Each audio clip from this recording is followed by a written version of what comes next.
So we're 1 minute past the hour. I promised I'd keep strict timekeeping for everybody. I'm just trying to get Carly on in the background. So if my attention wanders any more than usual, then apologies for that. Hope everybody's got a beverage. We're currently up to 107 attendees, 4 panelists plus Carly that we'll get in the background. And so just to introduce everybody on the panel. So we have got Mr. Peter Gregson in the house. Hello everybody. We've got the wonderful Nainita Desai. Hello. There she is. Yay. We've got the extraordinary Harriet Moss, management aide, legend.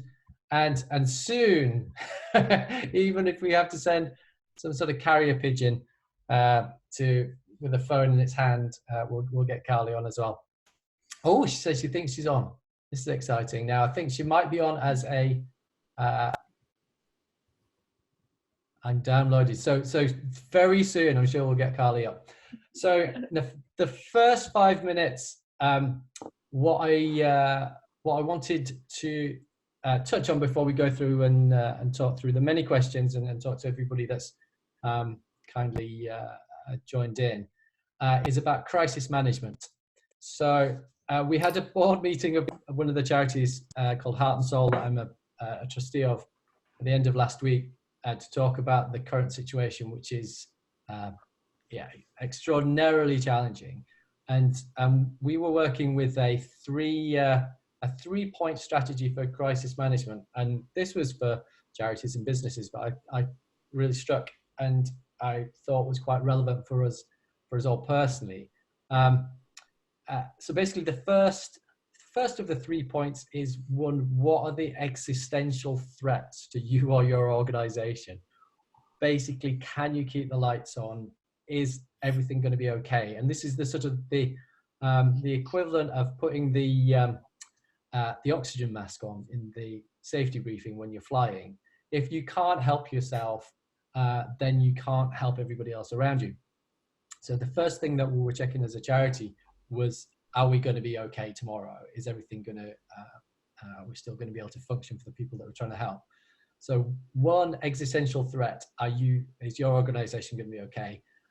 Number 2, then was, once you've checked that you're all right and you've got your oxygen mask on, what are the hardship needs of the people that are around you? So for us, that's a lot of the participants that we work with who are quite vulnerable, but also it's all the staff and it's everybody else that you can possibly, that you interact with. For composers, we are part of a chain of employing people and being employed by other people. And there will be some people that we can have a positive effect on. It might not be financial, depending on your position, but it certainly might be in terms of checking in with everybody that you're responsible for. Have a look, check in, see how they're doing once you've established that your organization and yourself is fine. And then the third one, once those 2 things are done, is what's your creative response to that? And that's where it gets really interesting and exciting. So as a charity, we found that there were lots and lots of creative ways that we could actually respond on behalf of everybody that we work with, so that once the basic hierarchy of needs has been dealt with, then we can start to build some resilience and build some positive responses to this incredibly difficult situation. So that's it. Basically, crisis management for dummies, 3-step plan, existential danger, OMG. So up in the top corner of my screen, I can see, yay, it's Carly. Everybody can see you now, Carly. We can see you, but you might need to just check your sound settings, which are up in the top left-hand corner of your screen. So for now, we've got a full set of panelists, and that's perfectly timed. Thanks very much. First up, I'm going to go across to Harriet. So just a note about the chat room, because we've now got 129 attendees, all with amazing experience. do use that, and don't worry about information, because we've got quite a lot of people flying up too fast. Zoom keeps a transcript of all of this, which I'll upload to my website by tomorrow. So if there's something that you see but that has whizzed past a bit fast and gets lost in the post, then I'll post the entire thing, and you should be able to search for it whatever you want. First proper item on the agenda is Harriet Moss, and we're going to talk about a new mentoring scheme which has been developed behind the scenes very quickly, and something that Harriet, I think, had been on your mind for a while, and that you talked to a bunch of people about. Maybe you could fill us in a bit on the details. Yeah, absolutely. So it's obviously something, as soon as this crisis all started happening, interesting what you say about crisis management there, Michael. At Management David, we started to think about, okay, obviously this is going to have an effect for a long period of time. How can we, support composers on our roster? And we've been doing that over the last days and weeks. But what infrastructure can we put in place now that has a helpful effect at this awful time, but also is an infrastructure that's necessary anyway to help composers moving forward? And I think that's something that's going to, would be a beautiful thing to come out of this. What changes can we make in the time we have now that will just benefit everybody in the coming years, hopefully? And obviously, a mentorship program is something really special and really key, and it's something that I would have loved to have done for composers ages ago, but now feels like a really crucial time. The scheme we're going to use, actually, so I put together a mentorship program for She Said So a number of years ago. We've run 4 schemes so far, and are running a virtual one for Key Change with PRS Foundation at the moment too. So this is sort of following the same sort of model, but I think this will feel a lot more community driven, because it's going to be for composers but also by composers. I think obviously there'll be a team behind the scenes putting the pairs together, but after that moment we'll kind of hand over the autonomy onto the composers to really look after each other in this time. So the way Michael and I envisage this working is you've got 5 days to sign up, and the kind of scheme date. That's 5. you've got to sign up by Friday. So the deadline's the 27th of March, midnight. We will then spend the next days after that pairing everyone who applies. So you can apply, the sort of questionnaire that you get when you apply, and Michael will post this link, is would you like to sign up as a mentor or a mentee? Now we say absolutely anybody can be a mentee. It's really, really important to know that we can all learn, we all need support in varying parts of our career, and maybe there's different areas you might want support in. So anyone can be a mentee, but we do ask that mentors have between 3 and 5 plus years as a composer when applying. It would be really helpful for us to know what media you predominantly compose for, just so we can try and match. I mean, you can always leave us a note if you want to be matched with someone, to get into a different area of composition, but it would be really helpful if we can put you together with people who would understand the area you're working in. How many years you've been a composer, and what your preferred virtual platform for meetups is. This is important because the way the sort of scheme will work is we'll introduce you by the 3rd of April. We'll also have another session like this, won't we, Michael, on the 6th of April, yes. The Monday session, and that will be sort of a training program, a little bit, very, very loose, but just some top tips for mentors on how to best be a mentor, and also tips for mentees about how to get the most out of it, as well as quite important clarification as to what mentorship is. It's not coaching, it's not therapy, it's a very, very... it probably is therapy though, Harriet. I mean, frankly, we all need some of that. So is this right now, isn't it? It's sort of... it bleeds into all those things, but it is important to make those distinctions at the beginning of a relationship, and to give yourself some guidelines. So yeah, you'll be given advice, guidelines, thoughts on how to maybe run the first couple of sessions. I know that these things can be a little bit awkward. I mean, looking at your face on the screen anyway is really awkward, but sort of some tips on how to get through this whole thing. And then we'd kind of hope that the scheme will run for the next couple of months, and then, you know, if we give it an official end date at some point, it's something that we can repeat again, and everyone can obviously sign up in future, and you know, something like this for a yearly scheme or a twice yearly scheme even would be absolutely brilliant. And then the last thing we ask you is, what are you most keen to take away from a mentorship partnership? Now, as I say, we'll clarify exactly what that relationship is, but we've given you 4 options here to choose if you want: collaboration, networking, support, or friendship. And obviously you can have a complete mix of all of those things, and we will, but just choosing one might help us in that pairing process on who to put together. I have to say, it sounds absolutely amazing, and I'm just about to press go on a link. So that bit.ly link that's just appeared down there, that's a copy of the application form.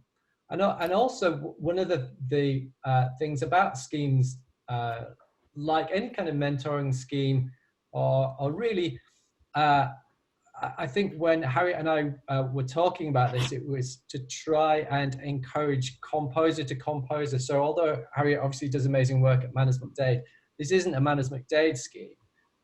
This is a composer to composer scheme. Yeah.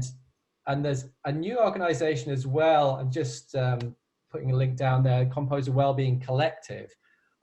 Maybe Harriet, because you know more about this than me, maybe you could just give us a few words on what that collective is, because I think you know a bit more about the people behind the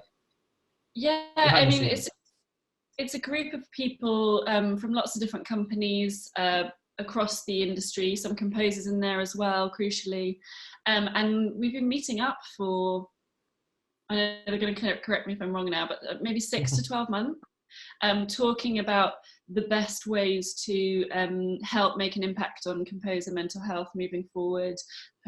Obviously there's been lots of work recently with like the Women Composers Forum, which is now the Alliance for Women Film Composers, and it kind of, you know, there were some brilliant events for that specifically, but what came out of that was a real need for events specifically about well-being, about mental health, about support.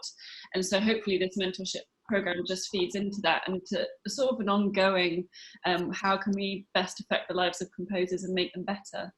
Right. And I think we say, Michael, about it being a composer to composer thing is really, really crucial. The structure of it, we'll talk about this more on the 6th of April, but the structure of it will be, Michael keep doing this amazing thing on a Monday, and we'll set a time during the week, which obviously when we're all back to our normal lives will be completely different, but a time for you to literally sit together on Skype or on Zoom or something and have a cup of coffee and just chat it through.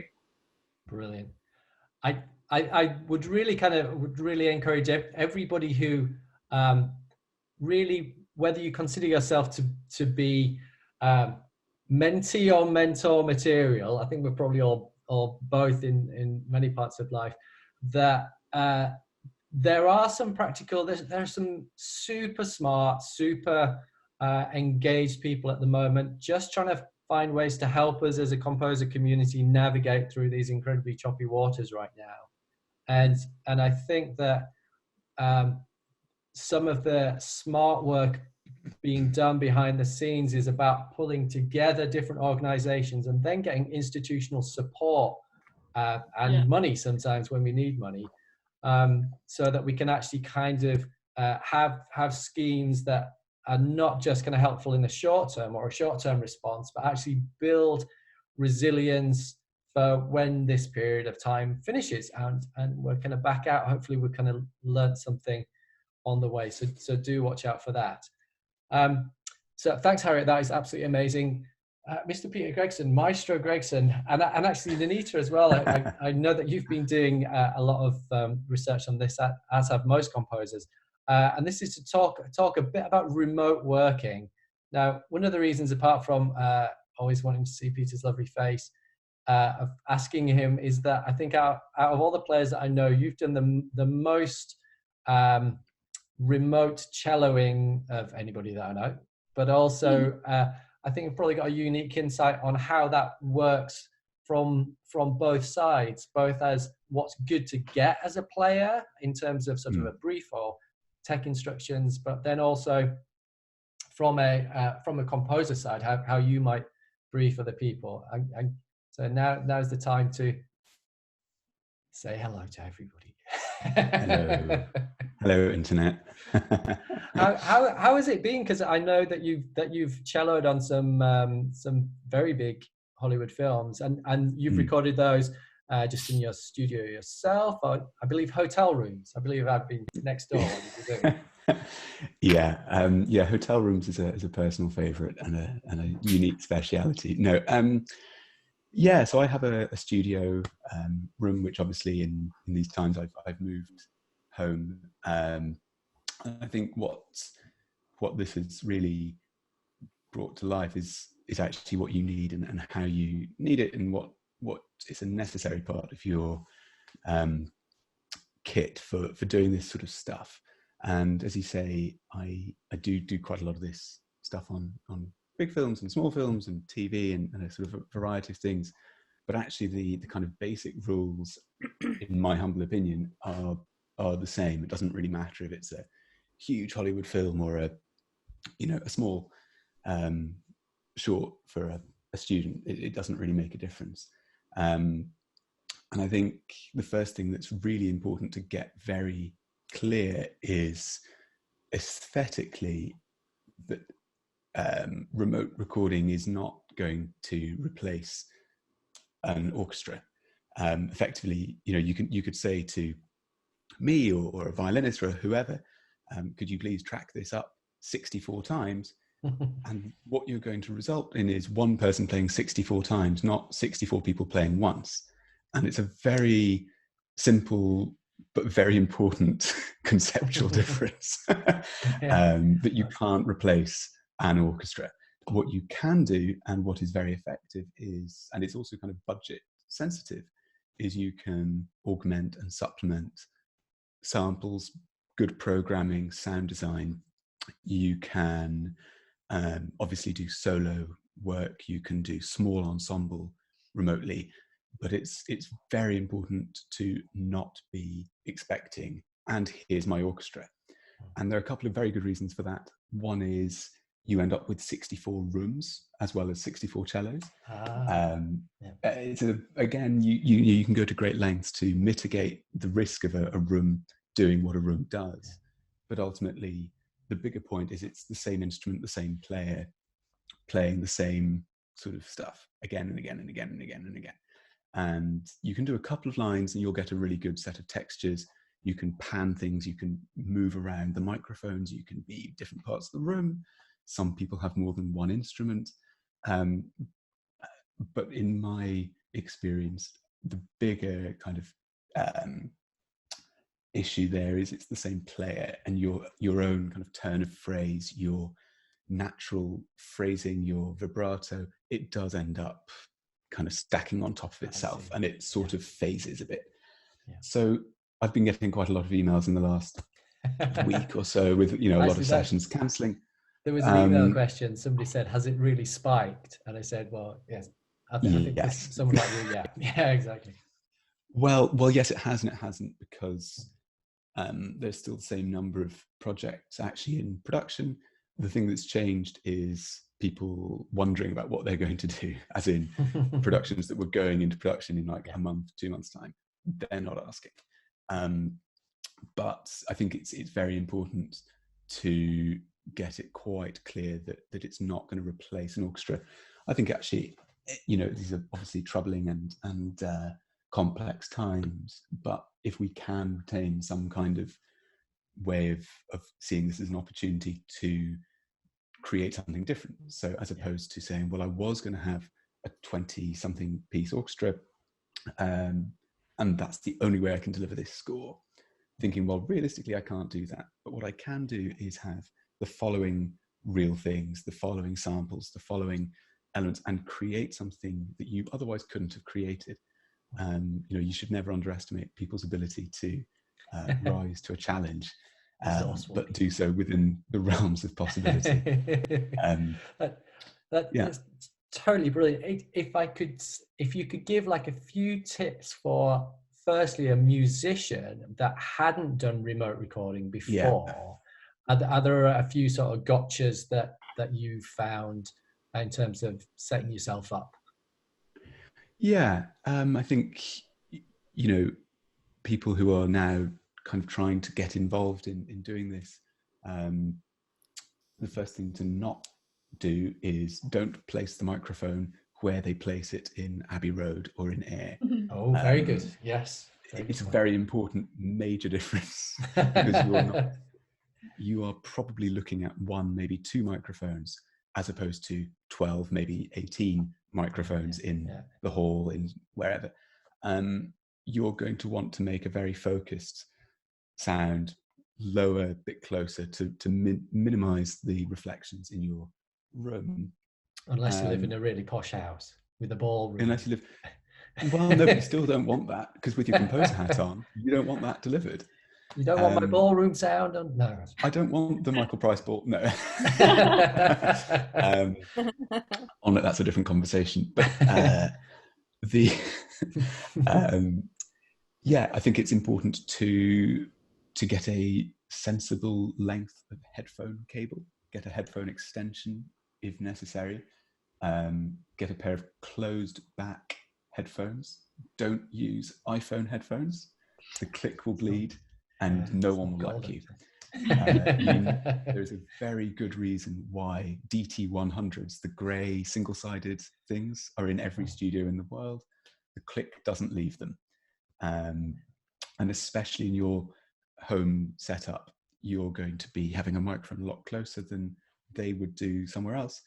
Having an understanding that when the composer is receiving your files, they really don't want to have to email you back and say, please can you do it again, because I can hear. Not helpful. But with that in mind, to composers, don't bother sending the demo with the cello sample printed. I'm not going to listen to it. No one's going to listen to it. And don't, I'm not listening to you. Well, no, don't spit about it. Well, no, but steady on. But in the most pragmatic way possible, when you're recording in a big proper studio, there's someone else pressing all the buttons, loading everything up, getting everything ready for you. When you're recording remotely, you are the engineer, you are everything. You're doing every single job. And the composer's job is to minimize the mistake possibility. So if you've printed the click in with your 2 mix, really don't do that. Send us the kind of, I'll maybe we'll do a list of things. Sure, because this is gold. Basically, the simplest way to make this not go wrong is send a stereo mix minus anything you want recorded. Really don't include it. Don't include it in the reverb. Don't include it anywhere. Send an audio click and send a MIDI file. The audio click, so sometimes gremlins happen. Sometimes gremlins get in there. It's a great way of double checking. Make it, in the file name, make it very clear where you've bounced everything from, and make every file the same length.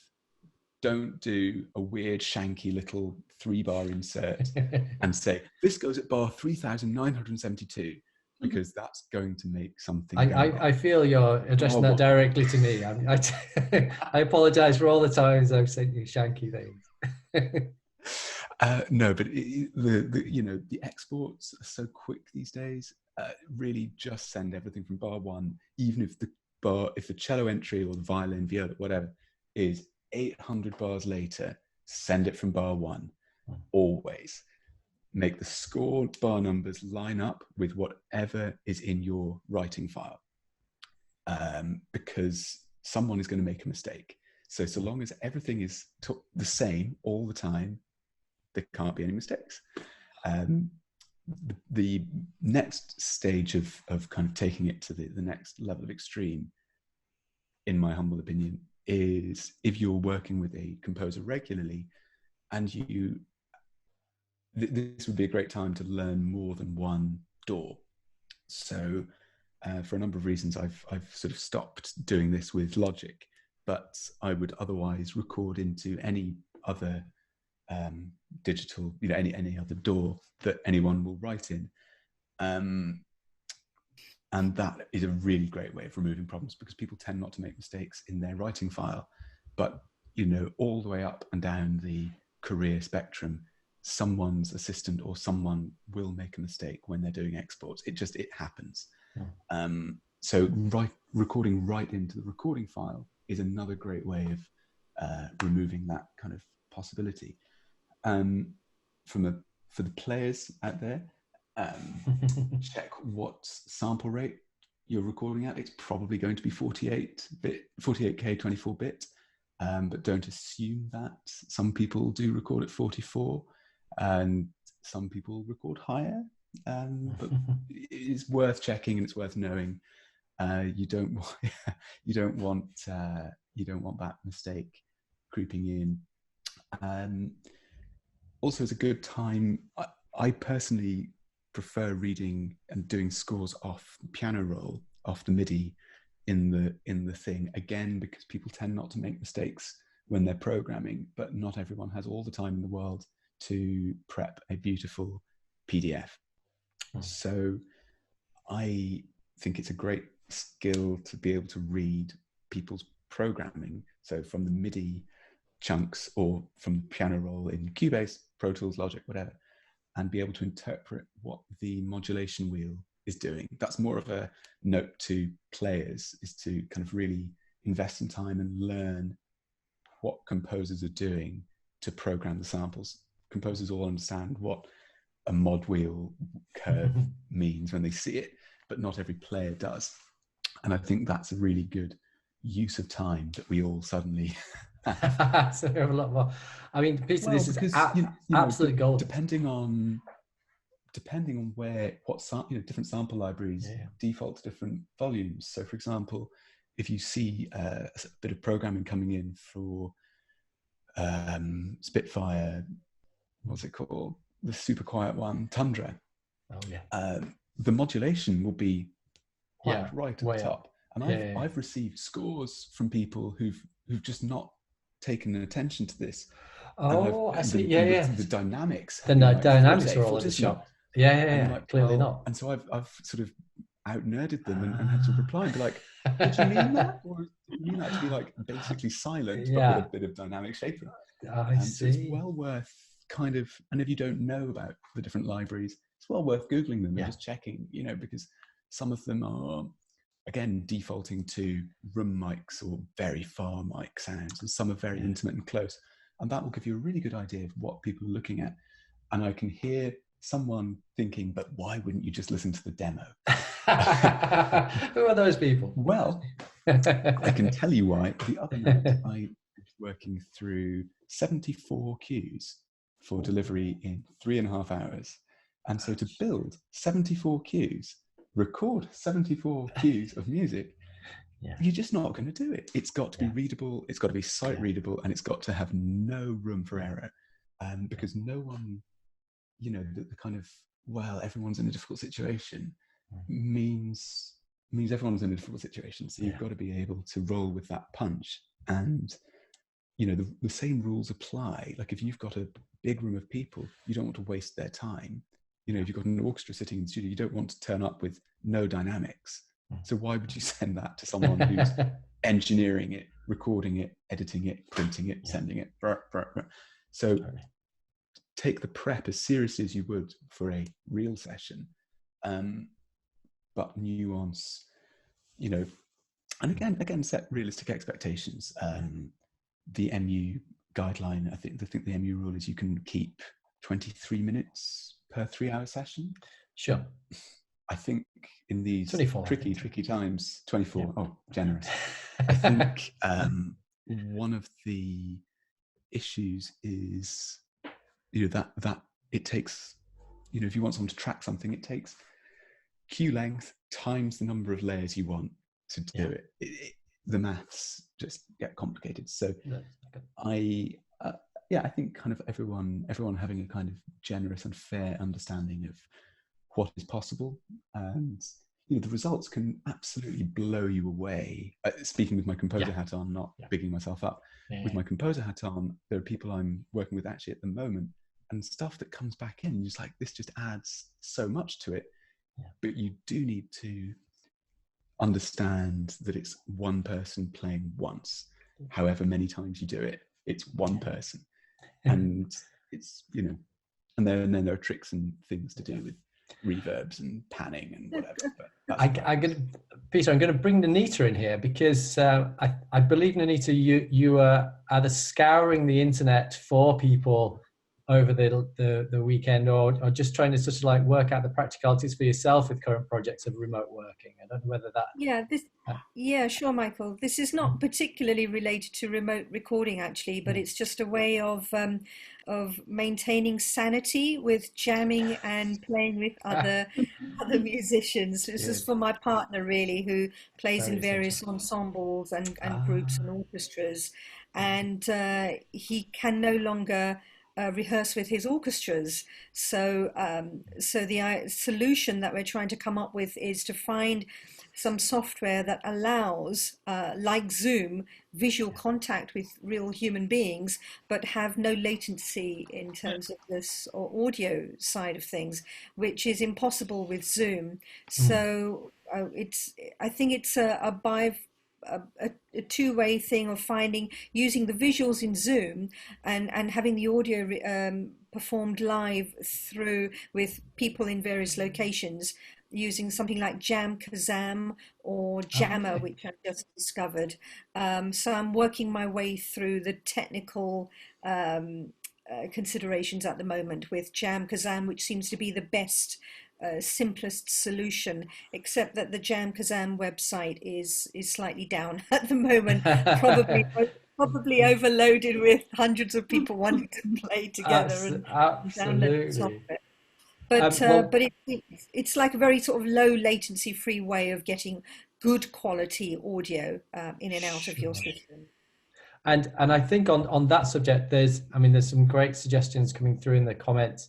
And I've seen a bunch of information which I'll try and find a way to collate of different people with different use cases, because I think each person's experience is slightly different each time. There's Source Connect, Audio Mover is very popular at the moment, but I haven't used that one myself. But I think it's sort of often about the balance that you have between how important the picture is, how important the audio quality is, the latency, the number of people online at any same time, what the recording functions are. There's a whole bunch of sort of aspects that will make one service appropriate for one and not the other, which I think are really important.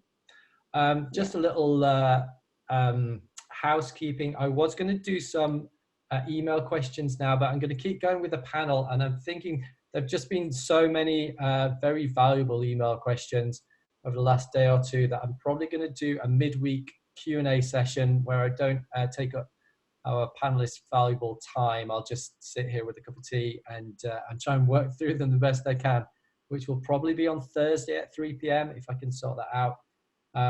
And so consequently, I'm going to bring in Carly if I can. Carly, how's your mic doing? Can we hear you? Hear me? Yes, we can hear you. Oh, look, and you've got wonderful slanted sunlight. In fact, I think yours is easily the most glamorous backdrop there. I know, it's starting to creep in my face. I'm slowly. Exactly, shuffle across as it comes into bite. So what I was going to ask Carly, yourself and Nainita in a moment, is really sort of how much you can share of your experience about, and particularly perhaps for you in the drama space at the moment. I know sort of for me, full disclosure, the two shows that I mentioned on last week's chat have both gone into hiatus. Unforgotten season 4's finished filming, and the BBC drama hasn't started filming. So I'm in the same boat, I think, as many people. That's 6 months of writing down the drain. Yeah. How is it for you? This is definitely therapy, isn't it? How is it for me? How am I feeling today? Last week things ramped up and went from 0 to 100 very quickly. So there's been a lot to sort of take in daily on all levels of life. And so, yeah, I was prepping for Line of Duty and another project that crossed over with it. The other project's now been moved quite, quite forward, and Line of Duty is stopped filming. So there's, I'm not sure at this point if there's enough footage to even work on episode 1, but that would be cool if remotely. That would be nice just to have something, to do. But at this moment, I think, unless you just had filming, principal photography and can do remote post, then, most productions have kind of gone into hiatus. I think, The Crown is able to do some more post stuff, which is cool. But yeah, so it's been sort of, kind of reconnecting with family and friends and thinking about what piece of gear that I've always wanted to look at. Maybe I could master that piece of gear, or something from, a friend, and experiment, explore, talking to composer friends and possible collaborations, just something that would be really fun and cool. But obviously, we've got big problems, globally, but I'm just trying to, set schedules daily to include, time for exercise, time for social, time for music, and try to take control as much as we can over our days of things that we can take control of. I think that's super important and super helpful for all of us to hear, actually, because I think in this situation there's a kind of emergency mentality that is very easy to produce feelings of being overwhelmed by it. It's kind of, I don't think any of us are in a position really where we can't magic work up for each other. I think solidarity really in this instance is just sort of trying to connect and to say that many of us are in a similar boat. So it's kind of like it's not just you. It's not, I think there's no comparable situation to this one in terms of an across the board shutdown in filming. I can't remember anything like it. Yeah, it's like really stunning. You kind of, I guess we were saying, earlier, that everybody sort of takes things in their own way, and deals with things differently. So I think for me, an important thing is, making sure I have a connection with my family in Canada. So just more regular video chat with family and friends, and having a sense that we're not alone. We have a community of family, friends, and composers and musicians and artists. So and we're kind of like the original isolators. We lead very isolating. So this is like taking it from 0 to 11. So we're it's really, really odd time. But I hope that through this, creativity in the world, and positivity and hope, we can come up with some really interesting pieces of art and music, and maybe cool ways of interacting, like how you guys were talking about earlier. And I hope through these challenges we'll be able to use our collaborative spirit and creativity and intelligence, and come up with some really interesting, cool things to share with the world, even though we're all isolated. One question that did come in an email was about for people that are trying to find new work now. It seems even more daunting, perhaps people sort of earlier on in their careers, even more daunting than it did before. And I was slightly at a loss to know how to answer that, because if someone says, should I be networking now? It's kind of hard thinking at it from a producer's hat on. Then I'm not sure anybody's going to want to take calls. Everybody's just in sort of emergency planning mode. Sure. Yeah. I mean, maybe, thinking of ways that maybe it might not make an income right now, but in the future it can. For example, talking with an engineer, talking with a musician, and collaborating on something that maybe you can split the back end or something that at a later date might be able to bring income, and you could build up, more music for your library and, as for your demo reels and stuff like that. So I guess it's just trying to think outside the box. I guess, I don't know if they call it lateral thinking, where you just think about each and every different possible way that you can do things in a new way. And I mean, it's tough because obviously we all, our industry, entertainment is one of the most difficult industries in the world, and now it's just like with work, being on hiatus, it's like, okay, well, what do we do now? It's just compounded. So yeah, it's it's a difficult time, but I think we gotta use our creative brains and come up with unique, new ways of making music. Oh, amazing. Nainita, could I sort of fire the same thought at you in terms of, obviously with reference to the amazing documentary work that you've done? I'm guessing it's sort of,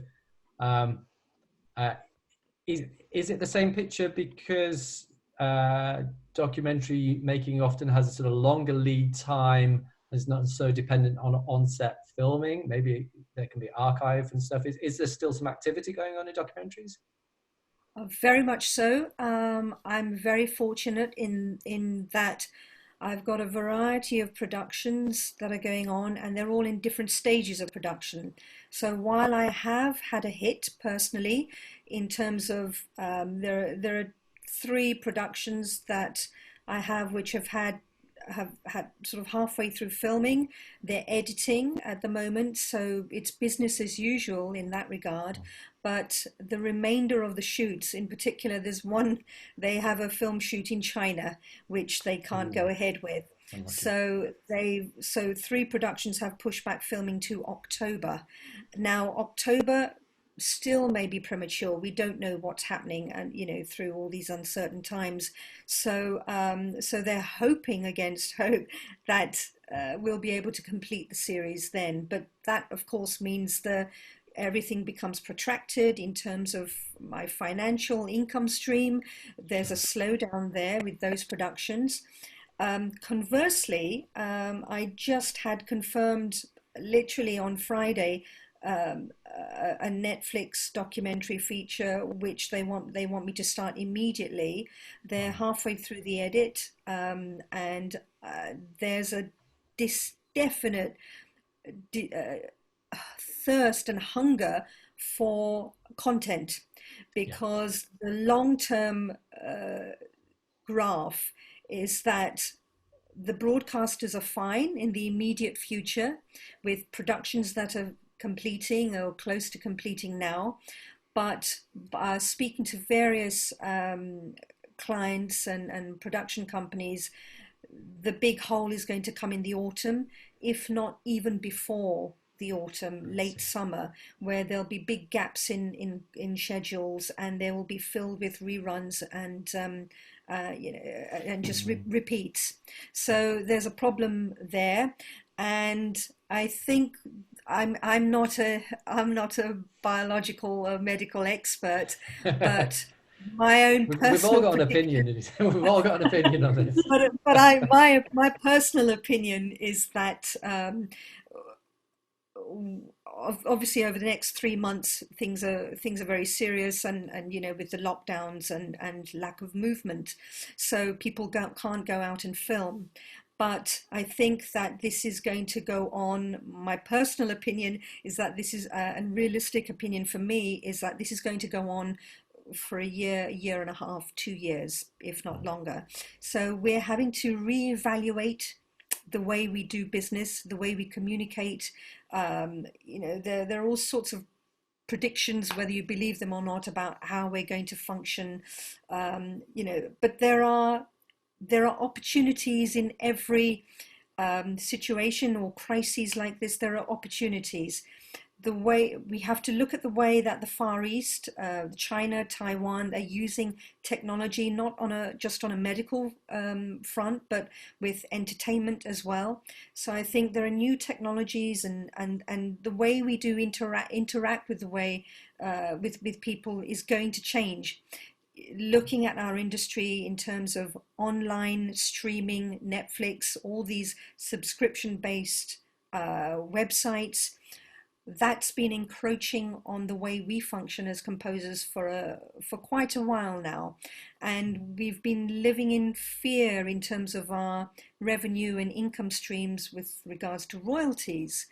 So the PROs have to step up their game in terms of how they handle broadcasters and Netflixes and Hulus and Disney Plus and Apple and Facebook, because that is going to very, very quickly, if not already, be the dominating way in which we consume entertainment. There's a hunger. The mantra of the moment is stay at home, stay calm, and watch Netflix. So as sponsored by Netflix. Performance, and then you've got the traditional music business model of that's been turned on its head with the demise of albums and traditional outlets of music. Well, musicians can make their income from performing live. That's virtually gone overnight. So online gigs, I watched the chap from Coldplay doing a half-hour online gig on Instagram the other day. So there needs to be a way of monetizing this for performers with online gigs and lots of different platforms there. So I think that, we just have to be positive. I think it's affecting production companies, film companies. It's, I'm taking a hit, but I'm fortunate in terms of, I hope that I can ride through this period over the next 5 or 6 months. I'm busy, but I predict that I'll have a slump in projects early next year, I think. And I think that's the same for library music, production music. Those are the predictions for next year, with with not much content being made, and with restrictions on travel and people getting together. But then we need to think of ways of being ingenious, on a practical level, of how can we produce shows. Maybe they'll have small, very isolated small groups of people going out and filming in 1 or 2 units, doing, technology is going to be invaluable for us, the way we're streaming. I'm working, I want to put together, in fact, Peter, I want you to play on this Netflix film. That's another booking. That's fine. Nailed it. I'd like there's and I noticed a couple of composers on Facebook and Twitter saying, where are all the remote players? Musicians wanting to do remote recording. So I want to put together a list, as comprehensive as possible, of a list of remote players that can be distributed freely. The Ivers Academy, that's a great resource. They've put together a document that's being updated on a daily or weekly level, on where creatives and composers can find avenues to go in terms of funds. I think the Musicians Union have a hardship fund where they give £200 to each member. I think you have to apply for it, I'm not sure, but there are funds and initiatives available to people going through a tough time at the moment. I really feel for fellow creatives who are really having a tough time. So it's this Netflix project that I want. We want an orchestra. So I'm sorry, you're not going to get that, but you will get remote players. Yes, so so they're very understanding of that, and I think we all have to be understanding and support and help each other, which is so refreshing to see. It's happening, and it's happened very quickly, to see the remarkable support online, and that's the beauty of social media, using it for the good stuff in life. Yes, and more cat videos, of course. I like a cat video. So I'm gonna try and wrap up reasonably neatly on the hour, but I just wanted to come back because we're very privileged to have the four of you here.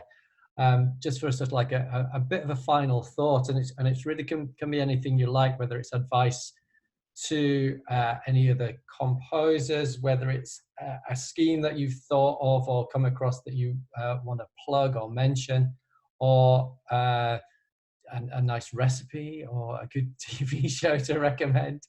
Harriet, have you got any final thoughts for everyone? As much daily exercise as possible, and while you can, you're home. And I was just thinking, actually, while you were all going through tips on what to do during this time, I know this might sound like a very agent thing to say, but it's a really good time to get organized, to update that bio that you've been meaning to do for a really long time, sort out your IMDb page, make sure your cues are registered correctly if you can keep publishing on them, that sort of thing. So we have a little bit of benefit of time. It's the only thing we've got at the moment. So there's a lot of stuff that are at the bottom of all of our lists. So work your way through those. Excellent skills. Maestro Peter. Hello. Hi. See, that is the joy of video conferencing. I got totally caught out on one an hour ago when I thought that nothing was pointing at me. I wasn't even picking my nose.